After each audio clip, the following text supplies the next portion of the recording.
I find Bombay very fixated on the western seaboard side, and I find that the eastern side of the city, which is actually starting south and going all the way north, is absolutely neglected. Welcome to the DesignFM. I'm your host Fatima Sakrawala, and today I have with me Krsnaa Mehta and Kaif Faquih. The bottom of the swimming pool is transparent and which is above the living room. Bring India out to the world, they all look the same. Create tranquil gardens all over the city. Dare to fail, that's it. The DesignFM, supported by BirlaNu Parador and Asahi India Glass Limited, curated by Eztablish, in association with FOAID. Welcome to the DesignFM. I'm your host Fatima Sakrawala, and today I have with me Krsnaa Mehta and Kaif Faquih. One designs the spaces we move through, the other designs the things that we live with. Guys, I'm sure my audience already knows you are a very accomplished architect, product designer, and an artist. Tell me a little bit more about yourself. What are the driving forces or something which maybe the audiences are not aware of? Krsnaa, would you like to start? I think my primary goal really is to bring India out to the world. Ever since I was studying abroad in America, I realized that there's not enough of contemporary India going out there. So it was always my mission when I came back was to create a version of India that people would be happy to gift, people would be happy to live with, and that would appeal to all ages of audience. And that's something that I set out to do, and that's something I think I've achieved, and I continue to achieve in the work I do. All right. Kaif? Yeah, for me, since it's gone more spatial and more architectural, the design practice, the idea was that I felt that in some ways we needed to upgrade and update the thinking of design in India. The evolving of spaces that we require and our solutions that we need as a country, and our cultural past and our future approach and attitude both had to be. So that was very exciting for me to create spaces, for us. That was the reason driving factor. Well, that also brings me to my next question. Krsnaa, you said that you've traveled across and you wanted to bring a new perspective that India could be proud of. You've traveled from the lens of an artist, you've traveled from the lens of an architect. What do you think now the rest of the world perceives to be Indian design? I think that's still a mixed bag. There's some great work happening out of India, as we've seen with what Kaif does in architecture, etc. Yeah. But I feel that if you look at it from an international point of view, there's still a lot more that needs to be done. Very few Indian brands, at least in my space, have hit the international stage. I mean, Sabyasachi has just launched his first or second international store. So you get what I mean, right? And that's Correct. also an India that's extremely ethnic. Correct. Yeah. And then you have an India that's slightly more contemporary. Although that being said, there are a few Indian designers who are heads of design in a lot of foreign companies, foreign design firms, and they're bringing in an aesthetic that's super. I mean, look at Pottery Barn, for example. Yes. Monica Bhargava is the head of design, and she's Indian, and which is why you see a little feel in Pottery Barn with the block prints and all that. Again, contemporized, but it's still sort of India in a way. So I think we have a long way to go. There are some architects now and interior designers who are coming on the world stage. Yeah. And then there are some architects and interior designers who are going too Western and sort of destroying the India-centric inspiration ethos. So there has to be a balance. But I think we have a way to go before we become sort of recognized. Yeah. That being said, there are a few. I mean, if you go to Milan now, if you go to exhibitions now, you will see Indian artists, you will see Indian designers, Indian product designers. Yeah. But unlike Chinese artists, unlike Indonesian artists, unlike artists from other countries, Turkish artists, for example, very popular. Am I pronouncing that right? It's Ibiza. Yeah. Ibiza. In about like 70, 80 years ago, they were obsessed with Indian clothes. But that way, even the French are obsessed. In fact, if you go to There are a Varanasi, lot of Indian Zardozi work, and which is so surprising because I don't think we were aware that our works were so popular. Those industrialized nations are actually rapidly or have also rapidly lost their crafts, and much of them have realized that actually in a mass production system of aesthetic goods, you know, bespoke always has this, you know, exclusive quality. Yeah. And I think India is one of the last countries that can afford and has the ecosystem of bespoke. So, you know, that is what is also appealing to them. As you said, embroidery. Yeah. People still look at India as a big center for that. Correct. You know, it's not spoken about, but it's a fact. Correct, correct. Brings me to my next question. Our city is constantly going through transformation. Yeah. Mumbai is under construction for the Right. last couple of decades. We're constantly seeing that. A lot of people think this is shape, like we're losing character or we're losing the charm that Bombay had. Do you think that is happening, or do you think it is going towards a better place now? See, as an architect, I see two tracks in Mumbai now. You know, and you know, one is, as I said, the functional need solutions of a megapolis. You know, those have to be addressed. You know, you will need to transport throughout the working day, you know, hundreds of thousands of people from one location to another location. Yeah. So, you know, so I think Mumbai currently is at that stage in its modern life, you know, I'm not talking about pre-independence, where it's still catching up with its essential functional needs. Even in our conversation, we are kind of, you know, we're oriented more towards how do I get logistically things by, you know. The qualitative aspects of a city are pretty much not improving, you know, and the old parts bought those qualitative and still bring those qualitative you know, atmospheres that, you know, and yes, the commercial forces will eventually prevail, but I think like other cities, if some portions are restored, rejuvenated, you know, and renovated with that spirit, then that essential you know, urban sprawl will be avoided and it will become interesting neighborhoods, characteristic places, you know. Yeah. So I think that emphasis is not there, but I wouldn't deny the fact that you need this transformative ideas as well, you know, which is happening. Correct. Is happening. Are there any things you think could be employed right now which are easier fixes for a transformation to happen more smoothly? No, for sure.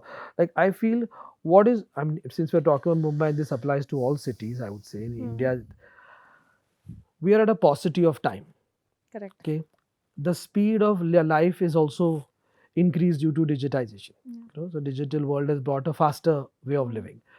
So I think, you know, those tranquil moments and spaces are amiss. You know, people find them in their own private homes, but not in a public sphere.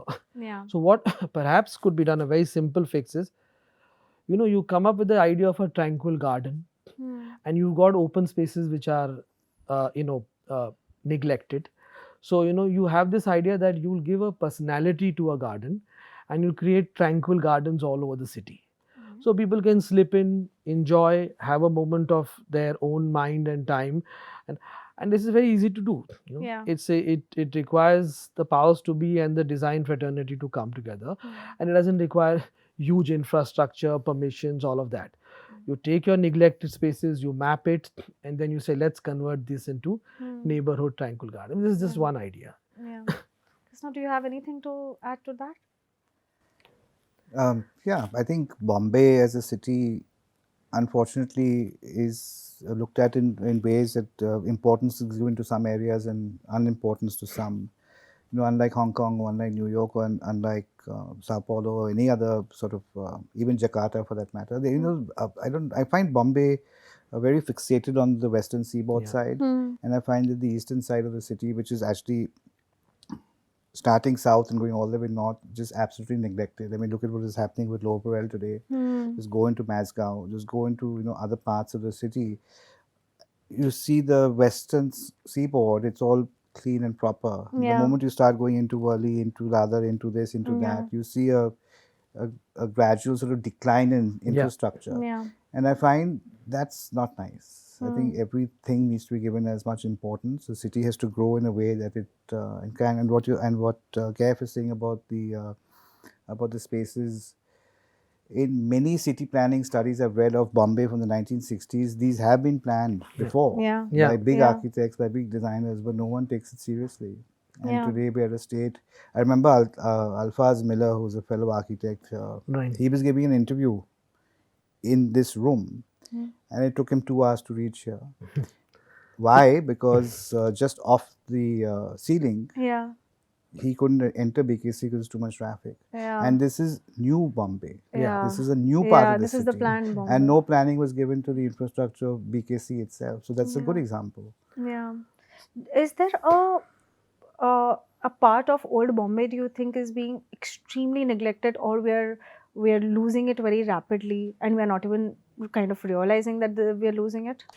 Well, I think the beautiful parts to north of South Bombay. So the moment you finish with Honeymoon Circle Huh.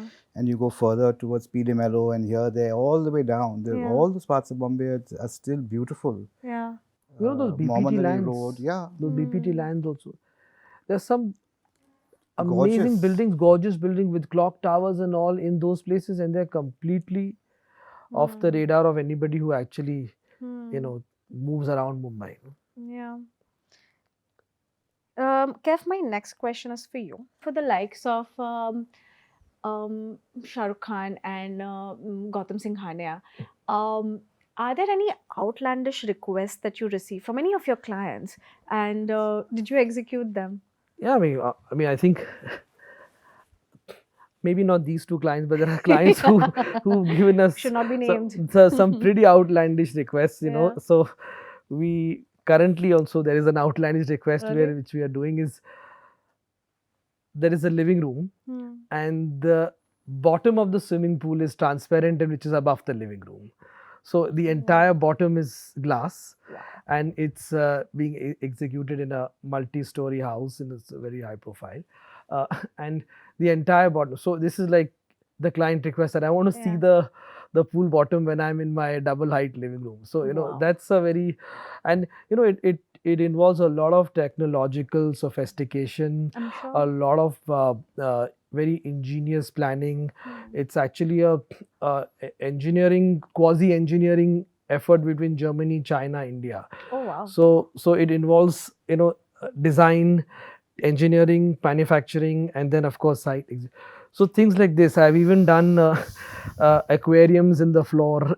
Oh. Yeah. So it's Interesting. all sorts of very what I would say unique. To put it politely. Yeah.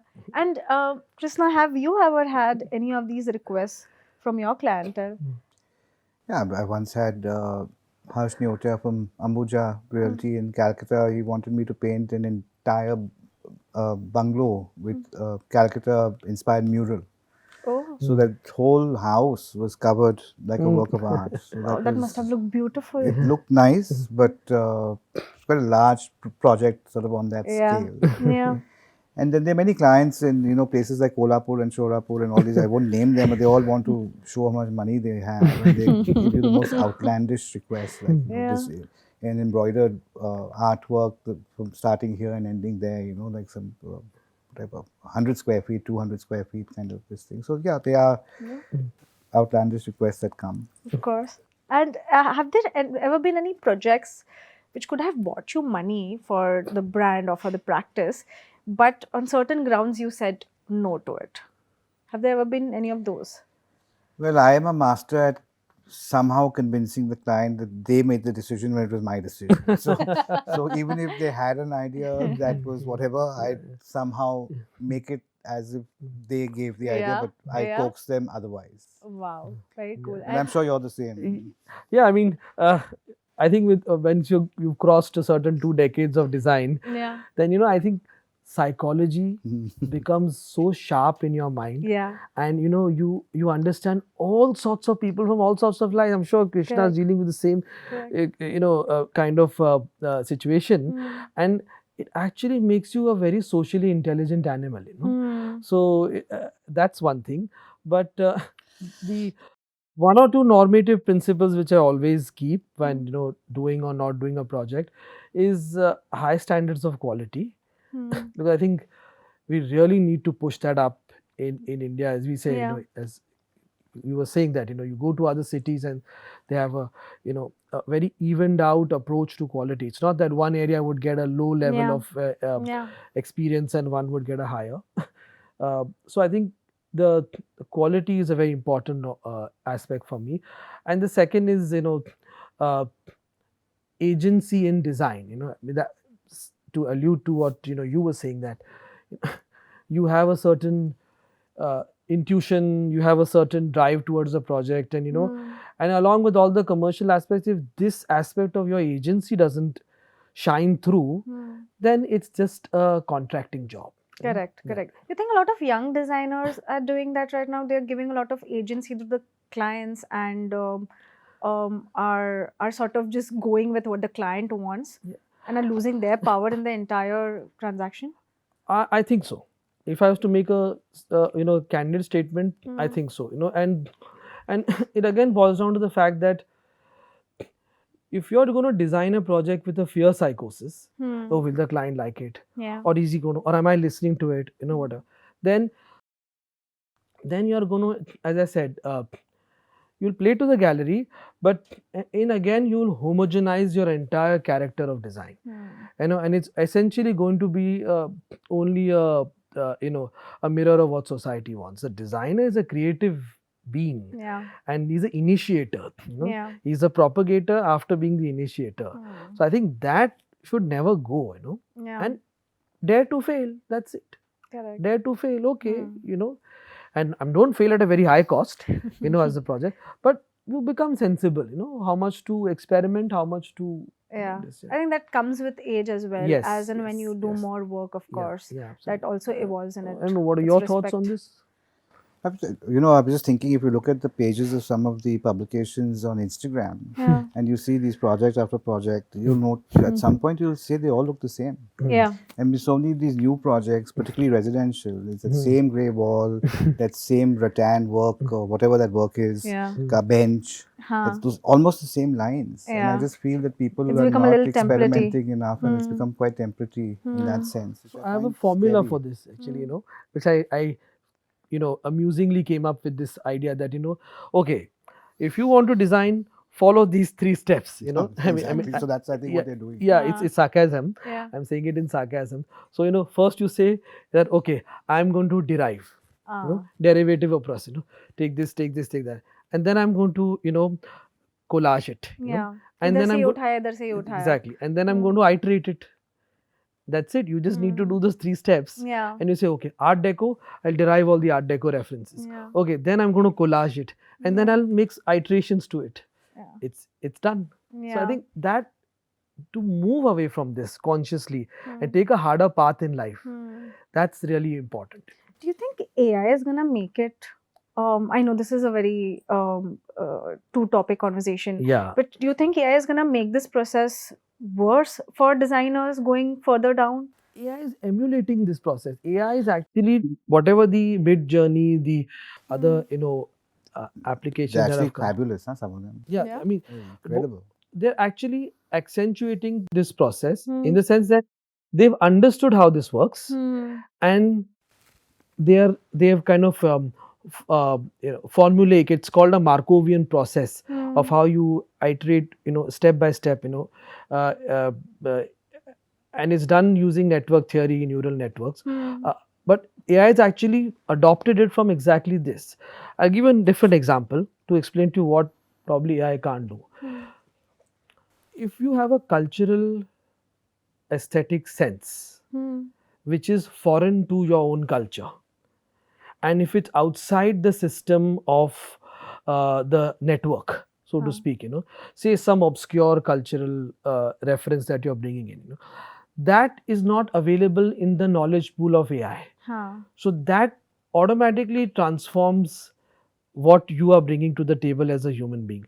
But definitely anybody who's following a templatized or a formulaic wave isn't up for trouble with AI. It will replace most processes like this. Yeah. Guys, my next question, it's for both of you actually. We've seen man define and shape architecture and design. How do you think design and architecture shapes a man? or how we live, how we perceive the world? I think what we do is the process of education. Hmm. I know that answers your question, but I always believe that what we are doing is we are educating people how to uh, not to live in a certain way, but how to appreciate certain things. And it's a slow process, whether it's an automobile company or whether it's a paint company or whether it's um, a, a building company or a designer like I am, a printmaker, for instance. It's always a process of education to the consumer. Yeah. And I think that's a very important process that goes into shaping then who a person eventually Yeah. becomes. That's I may not have answered the question correctly, but No, but I agree with your perspective because because I in think India, personally this particularly, has we are still on a learning curve. we People are are still trying we to are understand. And if you takes you notice, from what happens with good design is you may not like it at first, but suddenly it sort of grows on you. It grows on you, and that's yeah, how a style is created, correct, not trend. A yeah, proper style is created yeah, over a period of correct. time. Yeah. Kev, what do you think? You know, I think first one thing I realized, and I think it still works holds good, is India and we as a culture, a very status conscious society, Yes. and that status consciousness also appears in design Hmm. and what choices people make in design, whether it's their homes, whether it's their uh, working places, whether it's their leisure place, whatever. But that status consciousness is a very important drive in the decision making process. What I would like to see is the next stage of evolution, as you know, Krishna saying that that you have people who question that what is the environment that I would like to live in, what's my approach to life, and how does that reflect in my choices in design, and this Yeah. I'm saying as clients, Correct. so I think that I would wish to see, because as you said, your environment also influences uh, how you subconsciously operate. Yeah. I just did a talk a couple of weeks ago in Hyderabad, and I was explaining to the audience there the hidden senses. So interoception, for example, is how you feel physically within. Are you feeling soft, supple? Are you feeling kg? So if you're in a tight metro location, you would feel the environment within. Yeah. Yeah. And if you're in this open field, you would Yeah. feel the environment within as well. So I think the design has the potential to create the influence on the individual. So I think if we move towards that from purely visual perception, visual aesthetics, even in objects for that matter, uh, many even Umberto Eco from Italy, the famous novelist and now passed away, has written a lot about this subject of that signaling and the object. So every object has a signal. Yeah. What does your cup actually is saying? It has got a history and Yeah.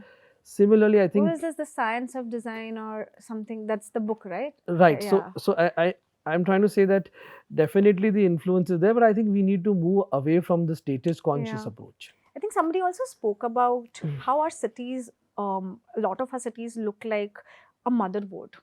Like the way most of them are designed, if you look at like a bird's eye view of our cities, are very technological, whereas we as a civilization have evolved to be more in nature, more open.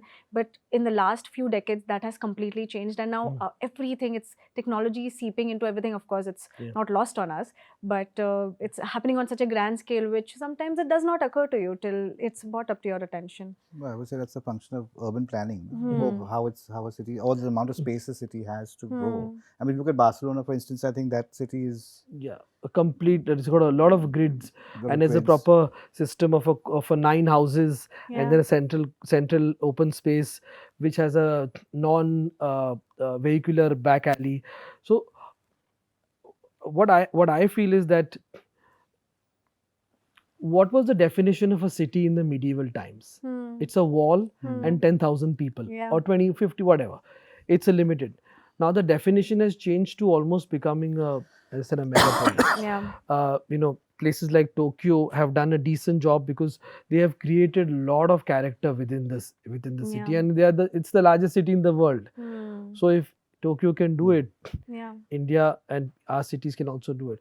And one important aspect is as I again mentioned and I emphasize that our idea of city planning is just to solve our problems of mobility and So housing. knee-jerk reaction. Yeah, knee-jerk, and we're too basic at the level. You know, we're not understanding that if a person is going to their office and can have some pedestrian area around it, it will have a great impact on his thinking process. You know, maybe post a hectic day. You know, simple things in life which neighborhoods and kasbas and all those, you know, even our older cities had. Yeah. Now that's being congested by more Yeah. There population. are not enough walking spaces for people to Hey, you go can't from walk place A to, yeah, you can't.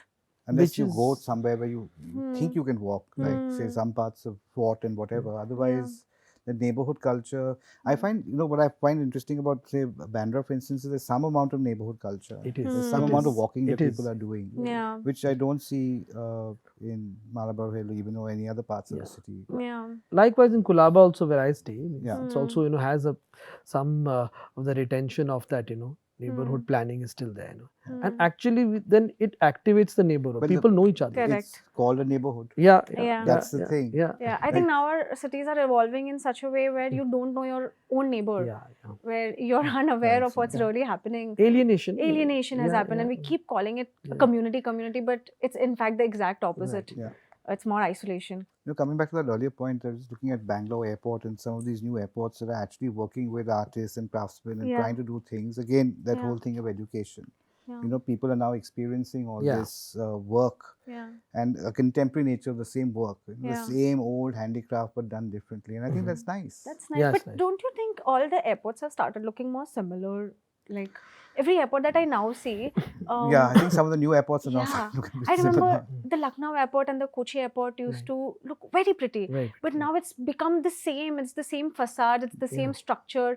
And Must be the same planning or the same architect perhaps. Yeah, I mean, you know, glazing is a very important part now of because transparency is needed now, you know, and modern culture, if you see, is a lot more transparent. Buildings 200 years were more opaque. correct. So I think with new technology coming in, there is need for innovation with these mediums, you know, Yeah. which we are just getting primed up to use these mediums. Yeah. So, you know, if somebody wanted to say that, you know what, in my airport facade, I'm going to design a conceptual glass work, you know, which is going to allude to an Indian, you know, cultural thought process, you know, will require very sophisticated engineering as well, you know. Yeah. We still aren't equipped there. I'll give you a simple example. Design is one very important pillar of, you know, material world.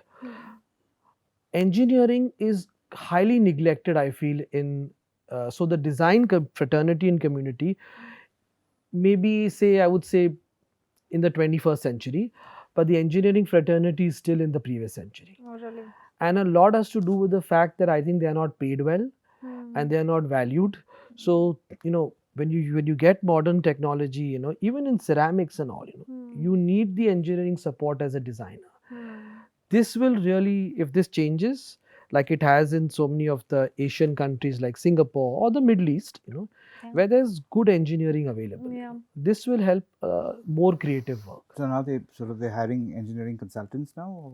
Yeah, the engineering consultants, you know, Krishna, they hire, they are so poorly, measly paid. They don't have Even the the right consultants. software, even consultant. They don't have the right softwares, the technology, like, you know, you have finite element analysis and structural design, which you need to do sophisticated facades, you know, to do sophisticated, you know, but the engineer says, how can I afford this? Yeah. You know, if I can't afford it, it's 5 times my fees. Yeah. Yeah. So that process has to come, you know. Which is why I think at Godrej, a company like ours, engineering is given so much importance. Yes, Yeah. yes. It must be one of the few companies where engineering Absolutely. is given so much importance. That's another question that I wanted to ask both of you. You both have worked with brands. You worked with Godrej. You worked with Raymond's, and you worked with the Birlas. Right. What are some ethos or some philosophies that you think the rest of the populace needs to probably implement or look at?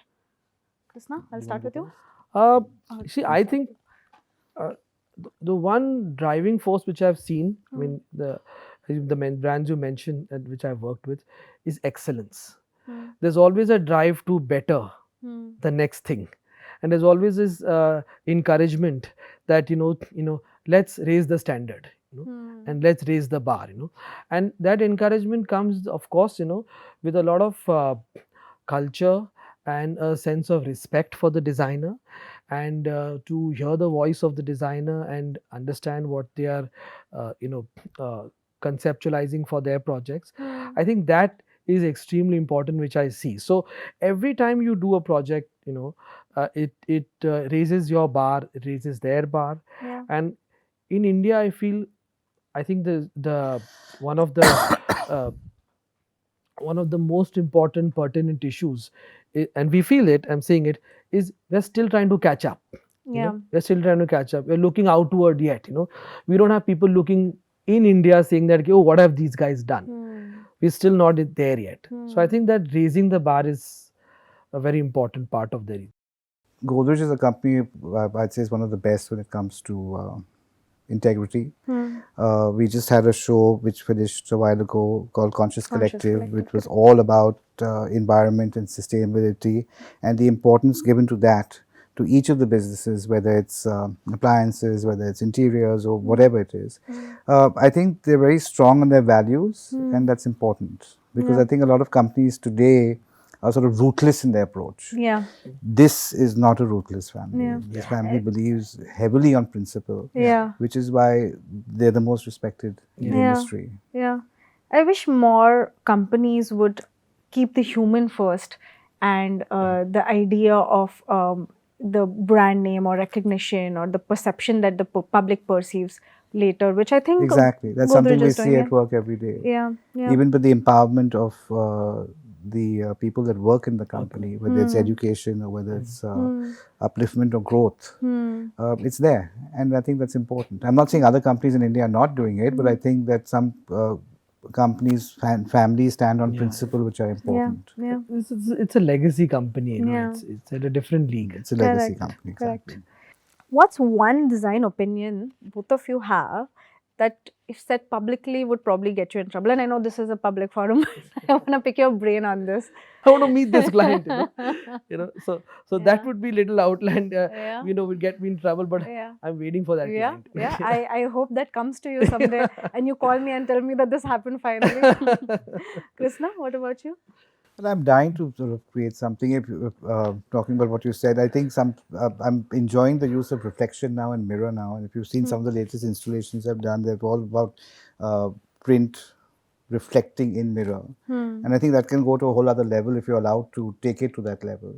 Whether you have a mirrored ceiling or a printed floor, or, or you create dimension within the space. And that's something I've not done, but I don't know what that would be for a project, but it could certainly be a very interesting large installation. It could be a very interesting installation. It would require a lot of maintenance, but I think that would be very fun to see as an installation. What do you guys feel about wooden flooring in Bombay as a material? Do you think we are, as a climate with the humidity, it's more conducive, it's not? What are your thoughts on that? I mean, in interiors, we use it all the time. And in fact, there was some apprehensions before, but I think now with the modern buildings, things are done in a more qualitative manner.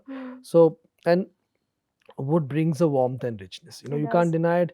Humans have been living with wood since centuries and centuries. So there is also this, collected, generational aesthetic liking for wood. So I think that means that automatically, as you bring in wood, the intimacy, the coziness, the space starts to achieve that.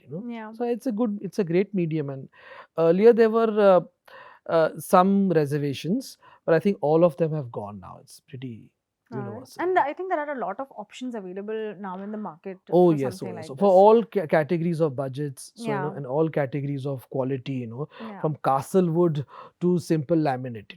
So I think that's how it is. You have something to add to this? No. I was just going to say there's so many brands that are doing such exciting things. I mean, it's, you walk into a studio, a brand store now, and you see all these options, and you're just amazed at the color, the texture, the feel. And you're right. I think wood certainly brings a sense of calmness, of coziness to a space that no other material can. And you automatically transport it to that feeling of being felt secure Yeah. and in a space. Yeah. And some of these brands, I think, are doing incredible stuff now. One has Hmm. to learn, how they're doing it. I would love to visit some of, the places where they make these things. Yeah. So how Yeah. they procure the Yeah. wood, etc. Yeah. How they sort of make it happen. It's Yeah. very interesting. In fact, what you just said about the wood, that's a very very enlightening statement about the wood making you feel secure. That ties back to your earlier question of, Yeah. if you think about it, Yeah. of what does the environment do for the Hmm. individual. So Yeah. that's a very important point what Krishna is making. And Yeah. particularly in an urban environment, the natural feel Yeah, is yeah. Correct. We are anyway lacking a lot of it. We're So if lacking we it. can get it from your urban Exactly. wine. Well, that brings me to my next segment. These are certain questions that I have for you guys, and you can give me quick answers to it. These are quick questions. One thing you think India should stop using in design, it's either done to death or it's just not worth it anymore. ACP. I mean, as an I'm architect, an architect. ACP. Please. First of all, it's a huge fire hazard. Okay. And then it looks tacky, Okay. So, ACP should be banned. ACP. Aluminum composite panels. Yeah. I hope you don't have any sponsors. Krishna, what do you think? I'd say the overuse of kitsch, like Okay. truck Yeah. art and all these things, is Huh. overdone. And Acha. the country is way ahead now. Correct. All right. My next question is a go-to material for both of you. Krishna, what's a Linen. go-to material? Linen. Yes? Stone. Oh, lovely. A city, I know you hate the word inspires, but a city that you still think about or has given you a lot of thought to maybe imbibe in your design or you just love. A few years back, I went to two towns in Mexico, Merida, which was actually the old town the sisal fiber. Huh. It was a industrial town, but then it changed and beautifully. I just found the whole concept of living very different there. All right. That's really nostalgic, and it really comes back to me always. All right. Krishna? Well, for me, two cities, Manhattan and Hong Kong. Manhattan for the whole concept of the Triborough area, whether it's Lower Manhattan, Upper Manhattan, where all the museums are, Central Park, my God. Yeah. I mean, how grand is Yeah. that space? Yeah. And then you go into Brooklyn and you go into the Bronx and all the other spaces. Yeah. And I think that city has had its fair share of bad planning, but Yeah. this is somehow making it work. But this Central Park I always thought was a natural phenomena and then it grew around it, but it is not. No, it's not. They planned it, they Yeah. broke Exactly. structures to make that Central Yeah. Park, which is so cool. Olmsted was I the wish Bombay would architect, do this. yeah. And then you look at Hong Kong, another fabulous city, whether it's you go up to the Peak, you go down to the Bay, you go across to Kowloon, or you go to the residential islands which are around. It's fascinating. Yeah. And another thing we didn't mention earlier about this city, we are on the water Yeah. Yeah. and Reclaim we land. don't give enough importance to the ocean. Yeah. There's nothing in the city which is ocean centric in that sense, unless you're just looking at it Yeah. from a house or driving on the coastal road. Yeah. Or catching a boat to Elephant or Alibag on the other side. Yeah. Not much importance is given from a public perspective, public enjoyment perspective. That's true. That's true. Versus other cities like New York. I mean, you have that. What is that thing on that walkway along the coast? I've forgotten, but Okay. they've done things. Yeah, even the Alright. ferry wharf in San Yeah, Francisco. exactly. Even the ferry wharf. There's I've seen some old pictures of people lounging on the Mumbai beach, which looks very similar to what is happening in Goa. But now I think we've lost that culture where we could do that near the sea I think also. more needs to be done. Yeah, yeah. And my last question for both you gentlemen. A design project you wish you had not executed.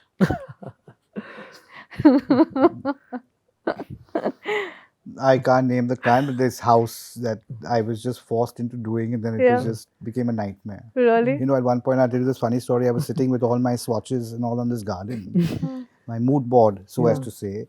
And the client decides to come in on a helicopter.